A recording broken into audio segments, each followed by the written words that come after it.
오늘은 우리가 잘 아는 동방 박사를 통해 그들의 귀한 믿음의 모습을 살펴보겠습니다.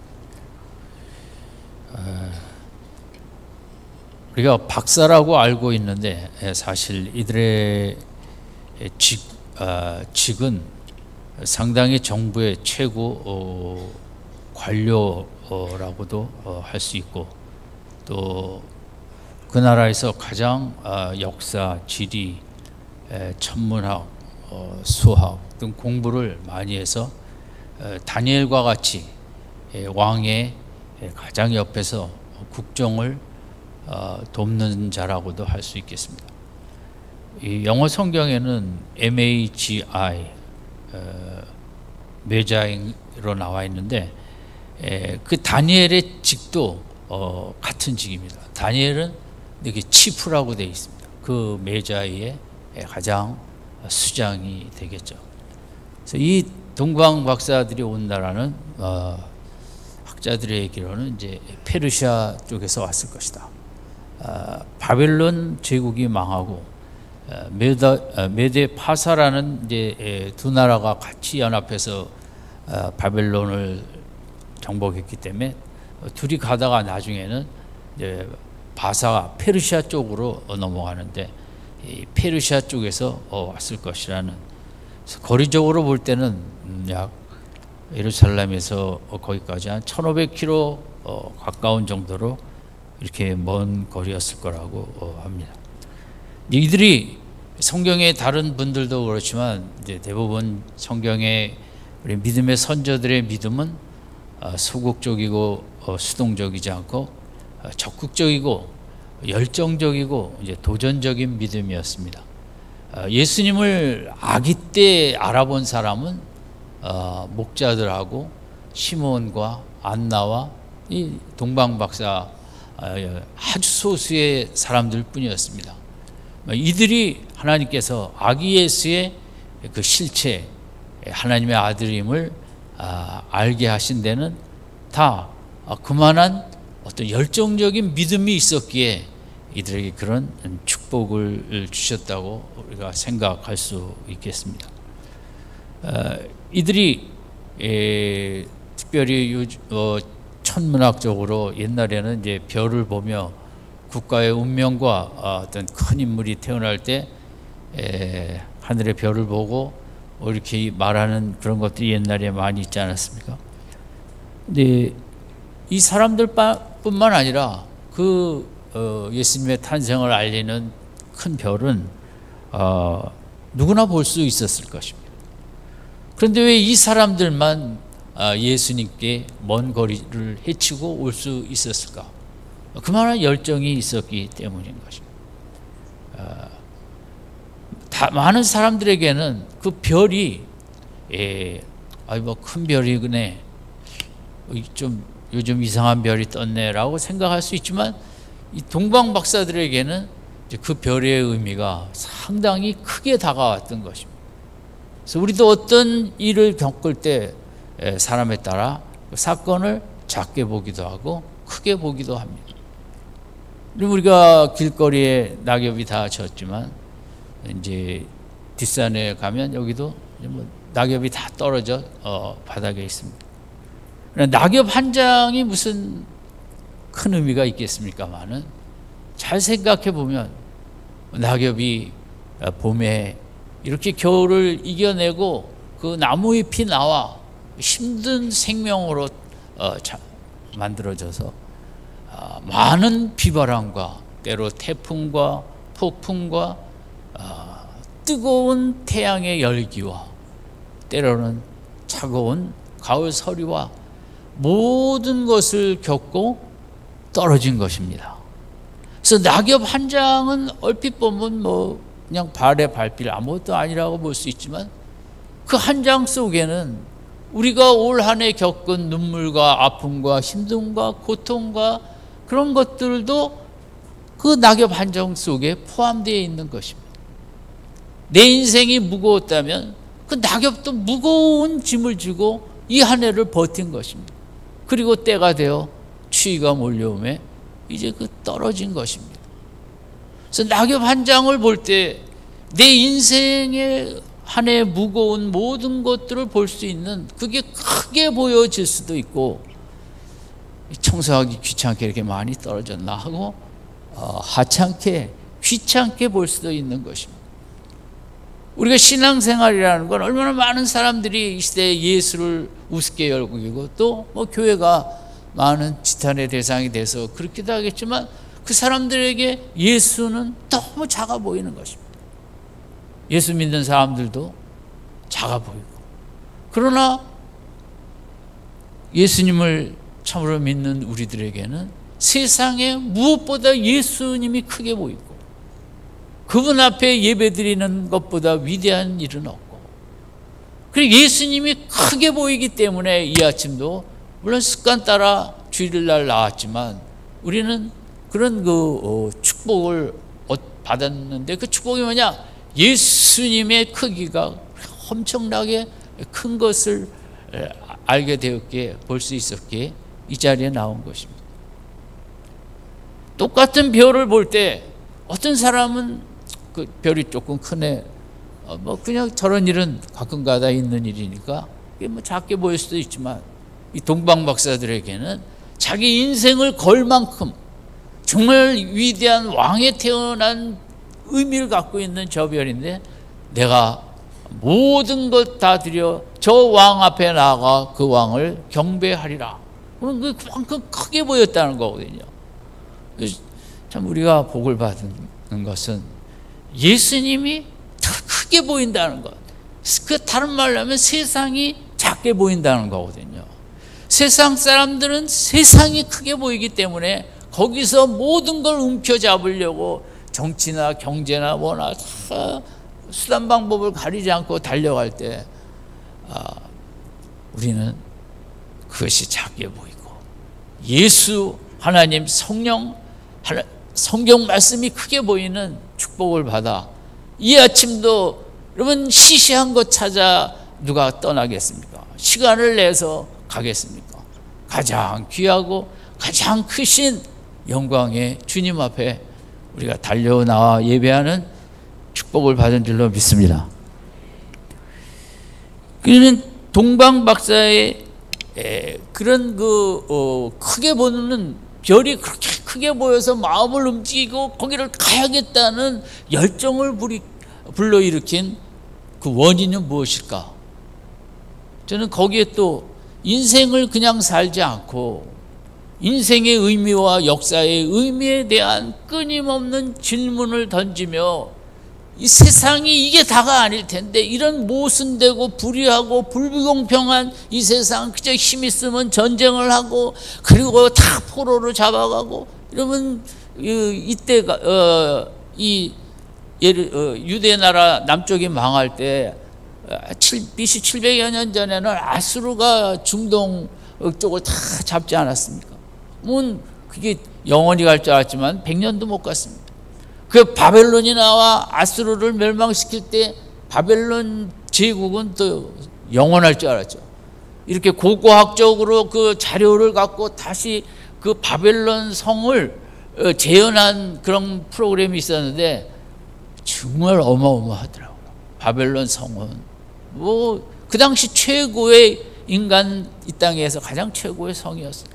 제가 볼 때 다니엘이 그런 성에 가서 그 무릎을 꿇지 않았다는 것, 정말 저는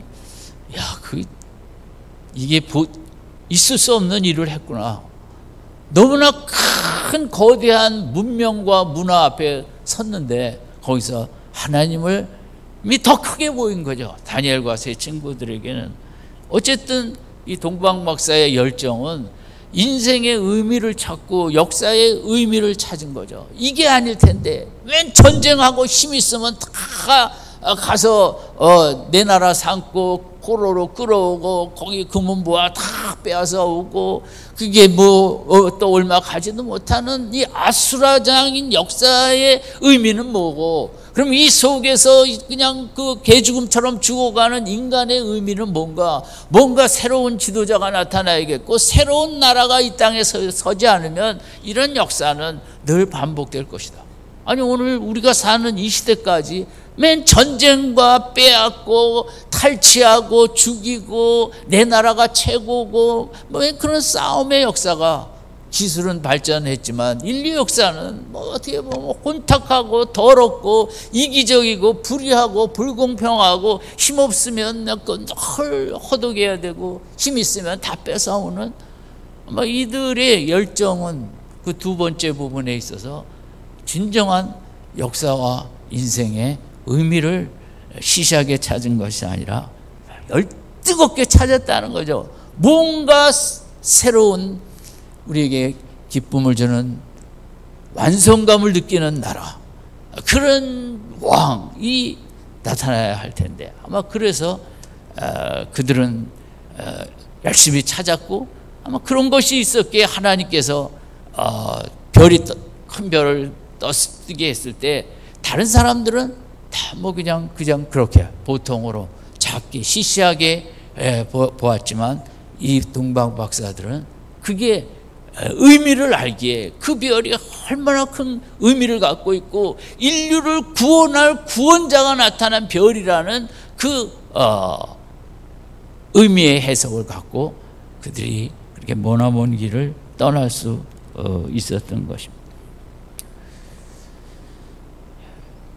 저는 신앙생활을 새롭게 잘 하기 전에 더 그랬지만 세상에 뭐 공부를 많이 한 건 아니었지만 세상에 이것은 하나님이 창조하셨다고 하지만 너무 싫고 이런 세상이, 이것은 동물의 세계반도 못한 약육강식 정도가 아니라 다 뺏어서 움켜쥐는, 이게 과연 하나님이 창조한 세상인가?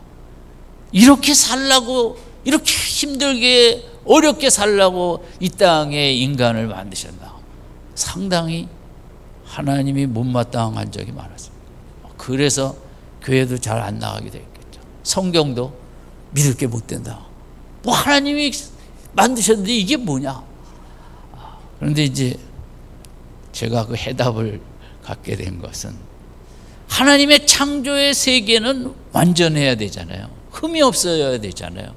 근데 현실의 세상은 그 반대고, 그런데 그 현실의 세상에 정말 온전하고 완성된 모습으로 느낄 수 있는 하나님의 창조가 완성의 창조 작품이라고 할 수 있으려면 예수를 믿어야 됩니다.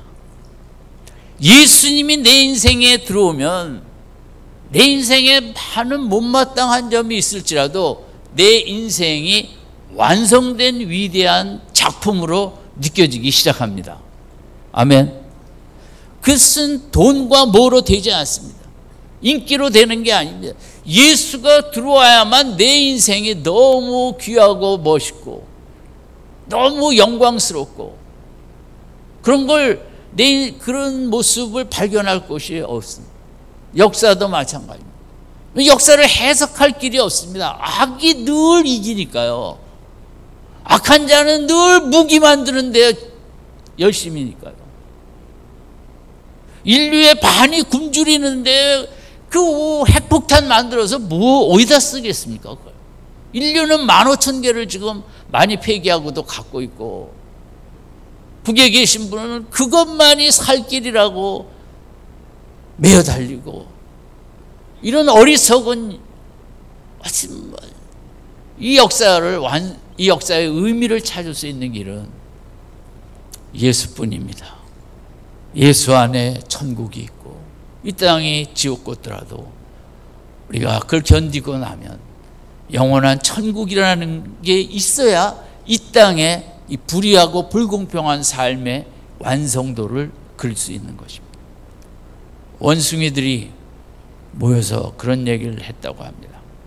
인간인들은 자기들의 조상이 원숭이라고 하는데 너무 창피하다. 우리는 그런 후손들을 낳은 적도 없는데 지들이 임의대로 우리가 조상이라고 하는데, 만약 그들이 우리 후손이라면 그럼 맨날 싸움질만 하겠냐. 맨날 치고받고 가족 간에 제대로 사랑도 못하고 물건 욕심은 또 얼마나 많은지 먹지도 못하면서 다 쌓아두고. 우리가 봐라, 우리 바나나 쌓아놓은 거 있나? 없다. 먹고 싶을 때 그냥 뜯어 먹지. 그걸 사재기를 하든 뭘 하든 뭐 냉장고까지 만들어 쌓고 쌓아놓고.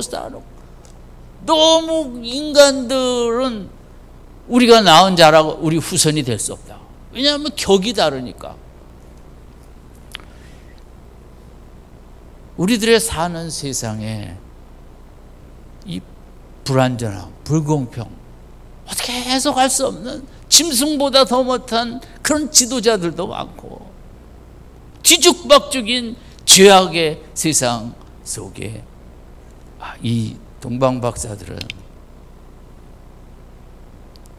고민을 하고 찾은 거죠. 이렇게 인간의 세상은 이럴 수밖에 없다. 정말 어떤 새로운 나라가, 새로운 왕이, 위대한 왕이 나타나는 것밖에 길이 없다는 그런 마음으로 열정적으로 세계 다른 나라의 역사들도 공부했을 것이고, 천문학도 여러 가지를 공부한 그런 열정이 있었기 때문에 결국 하나님께서 그 별의 의미를, 많은 사람들은 그냥 그렇게 생각했지만 이들은 의미를 깨달을 수 있는 축복을 주셔서, 그럼 이들의 열정이 깨달음에서 끝났느냐?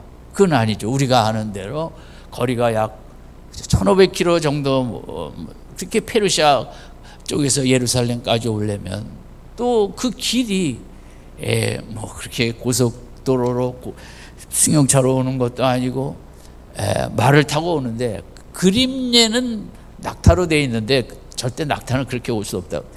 말을 타고 왔을 것인데, 어쨌든 얼마나 당시로 보면 나라를 관통해서 오니까 도적도 많고, 예루살렘에서 그 베들레 여리고 내려가는 길, 사마리아 비운의 강도 맞잖아요. 그 멀지도 않습니다. 사실 거기도 그냥 도적들이 디글디글 하는데, 이 동방 박사가 오는 길은 정말 뭐 목숨을 언제 내놔야 될지 모르는, 군대를 갖고 오는 건 아니지 않습니까? 참, 이들의 열정은 그 왕께 나아가 경배하고 싶은, 이제 인생의 모든 것과 인류의 역사의 모든 걸 완성하실 그런 위대한 왕에게 그들은 정말 만나보고 싶고, 그분 앞에 가서 정말 경배하고 무릎 꿇고 엎드리고, 단지 이들의 목적, 열정은 예배입니다. 예배. 가서 뭘 받아오겠다는 건 아니거든요. 그런 위대한 분 앞에 예배드리는 자체가 진정한 위대한 인생으로 여겼으니까요. 그럼 우리도 주일날 예배드리러 나오는데, 저도 뭐 평생 예배당에 이렇게 오고 가고 했지만, 정말 예배 드린다는 게 얼마나 인간으로서 위대한 축복이고, 인생이 갈 수 있는 최고의 자리는 예배의 자리입니다. 아멘. 예배가 날이 갈수록 크게 보이시고, 예수가 크게 보이고, 세상이 작게 보이고, 그런 축복이 있길 바랍니다. 어쨌든 이들이 이 열정은 깨달음에서 끝나지 아니하고 모험과 도전의 열정으로 이어졌다는 거죠. 우리가 이들이 하루하루 올 때에 방향이, 물론 큰 별이 앞에서 인도했다고 하는 분들도 있고, 별은 방향만 보여줬다는 분도 있고, 마치 아브라함처럼 갈 바를 알지 못하나 뭔가 마음에 주는 감동 따라 이들은 날마다 그죠, 믿음으로 걸어가는 것밖에 없었겠죠. 서쪽으로 한없이 가야 되는데, 이게 다메섹 쪽으로 갈 수도 있고, 터키 쪽으로 갈 수도 있고, 이집트 쪽으로 더 내려갈 수도 있고, 뭐 방향은 알 수 없지만 이들은 그죠, 그 별이 인도하실 것이다. 그 별 속의 의미를 갖고 있는 왕이 그 경배하러 가는 우리들을 지켜주시고 보호하시고 인도하실 것이다. 이들이 경배를 드리는데 세 가지의 예물뿐만 아니라 이 긴 여정이 정말 몇 달일지 한 반년일지 모르는데, 그동안 그 많이 쌓여진 믿음이 있었을 거라고 봅니다. 왜냐하면 날마다 믿음으로 가야 했기에, 내가 바른 길을 가는지 자기는 알 수 없지만 믿음으로 나아가는. 그래서 이들이 아기 예수께 경배드릴 때 저는 세 가지 그 예물보다 이들의 마음의 예물, 믿음의 예물이 더 귀했다고 생각을 합니다. 우리가 신앙생활 하면서 뭔가 그 모험과 도전이 필요합니다. 그러면 여러 가지 분야에서 교회 학교 교사나 성가대나 여러 가지 주차나 뭐 이런저런 봉사도 있고, 모험과 도전은 내가 내년에 신약이라도 한번 읽으리라고, 그 모험과 도전이 필요하거든요. 내가 내년에는 예배 생활을 주일 오전에서 한 번 더 확대하리라, 그것도 도전이거든요. 믿음은 가만히 있으면 잘 자라지 않습니다. 도전과, 내가 성경을 여태까지 교회 다니면서 외워보지 않았는데 어떤 구역은 작년에도 금년이군요. 베드로전서 1장을 다 못 외웠지만 또 구역원들끼리 합심해서 9절인가 몇 절까지 외운 구역도 있거든요. 자꾸 뭔가 도전하고, 그 교회에서 하는 프로그램이든 또 뭐 이런저런 영적으로 이렇게 진취적으로 더 하려고 되어드는 그런 새해 믿음 생활 되시기 바랍니다. 가만히 있어갖고는 믿음은 성장하지 않습니다. 이들이 보여준 동방박사의 열정, 얼마나 어려운데 아마 주위 사람들이 말렸을 거라고 생각합니다. 그럼 뭐 꼭 가야 되냐, 우리나라 일도 아니고 또 머나먼 나라의 일인데, 그리고 가서 뭐 외교 협상을 하러 가는 것도 아닌데 그 경배하러 가겠다는 그게 들었을 때 뭐 가족인들 마음이 편했겠습니까? 아니 뭐 옆에 사람인들 참, 그러나 그런 걸 다 뒤로 하고 이 새로 태어나신 왕에게 내 모든 것을 다 드리라, 목숨과 물질과 마음과 몸과 그분에게 바치리라 하는 이런 열정, 도전이 이제 결국은 아기 예수를 만나게 되게 한 거죠.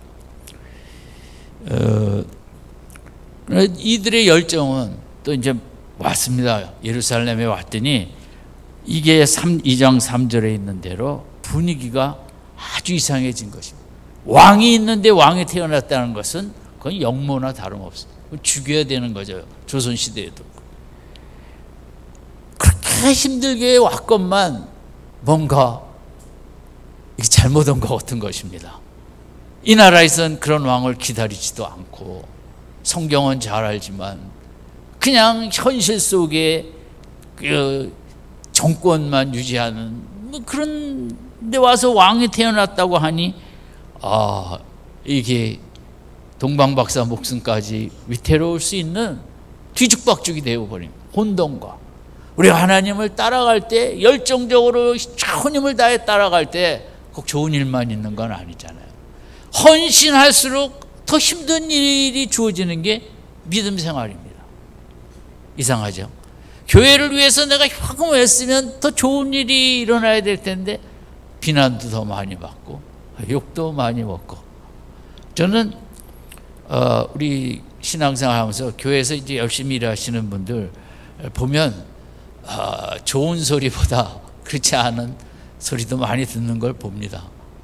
목사야 목사니까 뭐 들으려니 하지만 그분들은 교회에서 뭐 월급 받는 것도 없습니다. 다 드리는데 받는 것은 비난이 더 많고 또 좋지 않은 소리 들을 때가 많은 것 같아요. 그래서 제가 볼 때 하나님도 다 들으셨을 테니까 하나님의 뜻대로 좋은 걸 주시겠다 생각합니다만, 어쨌든 하여간 신앙의 원리는 신비해서 우리가 정말 믿음 생활 잘해야겠다, 이 올 한 해는 정말 예배 생활 빠지지 말아야겠다 그러면 사탄의 역사가 더 일어나고 뭐 이런 것들이 우리 주위에 있듯이 동방박사도 예루살렘 왔더니 이게 뭐 아주 복잡하고 소동이 날 정도로 좋지 않게 된 것입니다. 왕은 말은 안 하고 이제 그 왕을 아기를 이제 죽이면 되겠다 했겠지만 동방박사한테 가서 만나면 나한테 가르쳐 달라고 그랬죠. 그러나 동방박사들은 또 이렇게 믿음으로 살려고 하는 사람들은 하나님께서 방향을 제시하기 때문에 얘기 안 하고 돌아갔죠. 분위기를 파악했으니까. 어쨌든 그들이 예루살렘에서 다시 떠날 때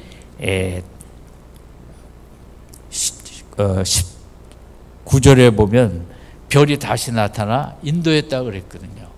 참 이들의 험난한 여정에 대한 헌신과 희생과 열정, 오늘 우리도 이게 필요합니다. 예배를 향하여 주일 아침 너 모든 걸 뒤로 하고 열심으로 달려 나오셨는데 남은 생에는 더 주일 오전 예배뿐만 아니라 내 인생에서 내가 할 수 있는 최고의 위대하고 큰 행위가 있다면 저 예배라고 생각합니다.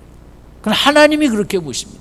세상에 무릎 꿇지 아니하고 세상 오락과 즐거움과 동호회 및 취미 낚시 뭐에 무릎 안 꿇고 그래도 다 시간을 이렇게 준비하여 하나님 앞에 나와 무릎 꿇는 그 모습, 하나님 앞에 얼마나 감동이겠습니까? 왜냐하면 그 길만이 인간이 인간 되는 길이요, 우리가 세상을 작게 보고 진짜 참 가치를 크게 보고 따라가기 위해서는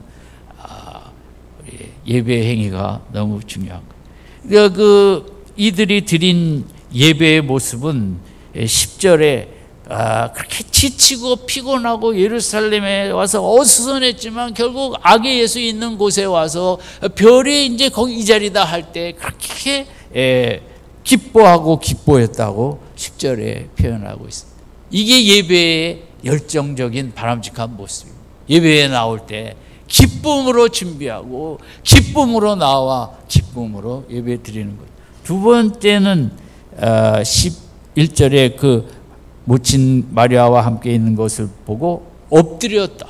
엎드려 아기께 경배하는, 정말 보기에는 너무 초라하고 이 젊은이 부부가 맞나? 어떻게 보면 노숙자 부부 같은 이 젊은 가난한 부부의 아기, 어떻게 이 모습을 온 우주의 역사를 풀어내칠 왕이라고 믿을 수 있었겠어요? 근데 믿음을 주시니까 믿었겠지, 저는 불가능했다고 생각합니다. 도무지 이성적으로 이런 아기를 우리가 그렇게 목숨 걸고 반년이나 달려온 그 왕이 맞는가? 그러나 그들은 그런 의심을 뒤로하고 왕으로 인정하고 엎드려 경배했다고 했습니다. 그리고 세 번째는 우리가 아는 황금과 유황과 모략을 예물로 드리는, 그걸 잘 끝내 하나님이 지켜주셔서 빼앗기지 아니하고 강도들한테 그 준비해온 예물을 드렸죠. 예배의 세 가지 모습입니다. 예배, 하나님이 받으시는 예배는 기쁨이 있어야 됩니다. 나를 구원해 주시고 나를 사랑하시고 나로 이렇게 예배 드릴 수 있는 인생으로 만들어 주신, 우리가 교회 올 때마다 기쁨이 있어야 되고, 그 하나님 앞에 예배 드릴 때 우리가 내가 세상적인 것으로 나가지 않고 그저 티끌 같은 존재로 엎드려지는 겸손의 예배가 돼야 되고, 세 번째는 몸과 마음과 물질을 아낌없이 드리는 헌신의 모습. 세 가지가 이제 동방 박사에게서 우리가 본받을 수 있는 그런 예배의 모습입니다. 그런 글을 읽었습니다. 우리 하나님을 믿는 우리들이 예배자로서 우리가 세상의 어떤 특정한 스포츠 팬들 있지 않습니까? 그들만 못하다 우리가, 이 팬이라는 것은 FAN이거든요. 팬이겠죠. 근데 이게 어디서 유래했냐면 페너틱이라고 광신자, 여기 그 단어에서 이제 열정적인 그런 광신적인 모습, 그게 거기서 우리가 쓰는 이제 팬클럽의 팬이 나온 건데, 스포츠만 해도 우리나라보다는 이제 미국이 더 극성스럽지만 이 팬들의 자기가 좋아하는 팀을 향한 5가지의 특징이 있는데, 하나는 아주 신실하다는 거죠. 왔다 갔다 하지 않고, 그리고 그 팀과 동일시한다는 거죠. 그래서 그 팀의 선수들의 복장을 구입하고 티셔츠를 구입하고 옷을 구입하고 모자도 그냥 모자 안 쓰고 자기가 좋아하는 그 팀의 모자를 쓰고 신발도. 그러니까 내가 마치 그 팀의 선수인 것처럼. 휴가 갈 때도 우리는 이제 이쁜 옷을 입고 가서 자랑하려고 하는데, 이 사람들은 휴가 가는데도 그 옷을 입고 간다는 거죠. 나는 어디 팀 팬이다. 하나도 부끄러워하지 않고, 지상 끝까지 28장 28절에 나와 있는 너희는 땅 끝까지 내 증인이 되리라. 크리스찬은 그거 안 하는데 이런 야구, 축구 팬들은 땅 끝까지 가서 증인이 된다.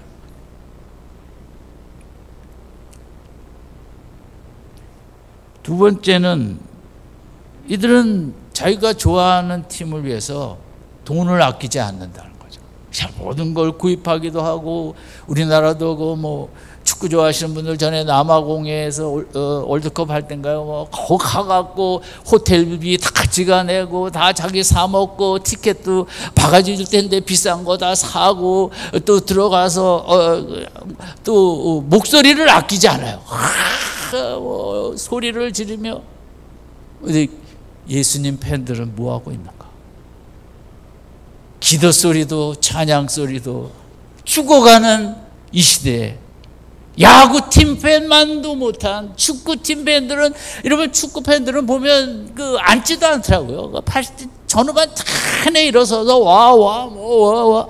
아이고 다리도 좋다. 내가 보면서 우리 보고 일어서서 예배 드립시다. 제가 참 믿음이 없는 목사로 예배 시간에 제가 일어나는 순서를 안 합니다. 잘못된 거죠. 우리나라 예배 전통이 일어섰다 앉았다 하는 시간이 있고, 캐톨릭에 가면 얼마나 여러 번 일어섰다 앉았다 일어섰다 해야 돼요. 제가 성도님들 무릎 아플까 봐 일어서는 순서를 다 없앤 겁니다. 그러니까 세상 팬보다 더 그런 열정과 뜨거운 기도와 목이 터져라고 하는 그런 게 부족하죠. 세 번째는 이 사람들은 피곤을 개의치 않다는 거죠. 결코 쉬지 않고 다 따라다닌다는 거죠. 아무리 피곤해도 딱 시간을 내갖고 거기 그냥 3-4시간, 우리나라에도 그런 사람들이 있어요. 좋아하는 팀을 위해서 밤새 달려가고 또 하고 또 하고. 우리는 조금 피곤하면 다음에 가면 다음에죠. 네 번째는 충성스럽다는 거죠. 이들은 꼴찌해도 개의치 않아요. 이 팬들은 9회 말 투아웃에도 일어나지 않아요. 진짜 팬들은.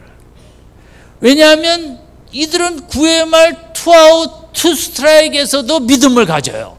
우리가 또 이길 수도 있다. 크리스찬은 조금만 어려우면 믿음을 잃습니다.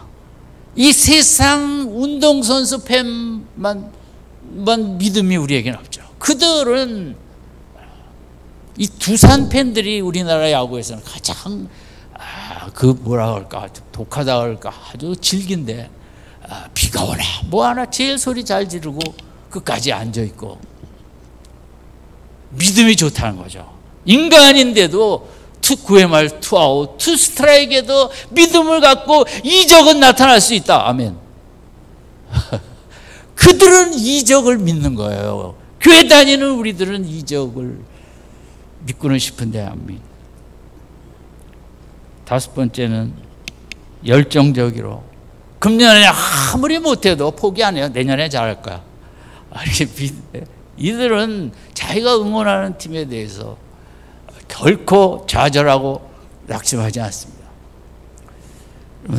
우리에게는 세상적으로도 기업을 하시든 연구를 하든 뭘 하든 다 그 열정적인 사람들이 이제 발자취를 귀한 것도 남기고 본인도 복되고 또 인류 전체 공동체의 유익도 끼치죠. 믿음도 마찬가지입니다. 믿음도 이렇게 열정적인 사람은 자기에게만 좋은 것이 아니라 자기가 속한 주위, 교회, 구역 뭐 이런 데 좋은 영향력을 미칩니다. 너무 귀한 거죠. 열정적인 사람이 옆에 있는 사람에게 불을 붙입니다. 목사와 장로, 권사가 불을 붙이는 게 아니에요. 열정적인 사람이 불을 붙이는 거거든요. 진짜 일꾼이죠. 오늘 동방박사 그런 열정적인 인생에 대한 탐구, 역사의 완성에 대한 의미의 추구 열정적으로 했기에 또 그런 별의 의미를 크게 보여줌으로 또 열정적으로 경배하고자 나왔고, 그러기에 힘들지만 끝까지 열정적으로 험난한 하루하루를 이겨낼 수 있었고, 그거 찾아갔을 때 아기 예수 모습은 경배의 전혀 대상이 아니지만 그러나 그 마음의 열정을 다한 믿음이었기에 그 아기를 믿음으로 바라보며 경배를 드리고 예물을 드리고 다시 돌아온 이 동방박사의 열정, 예배에 대한 열정, 예수님을 참된 왕에 대한 열정, 내 인생과 역사를 해결할 자에 대한 열정, 찾는 열정, 동방박사의 열정이 나의 열정이 되는 복된 아침 되시기를 주님의 이름으로 축원드립니다. 기도하겠습니다.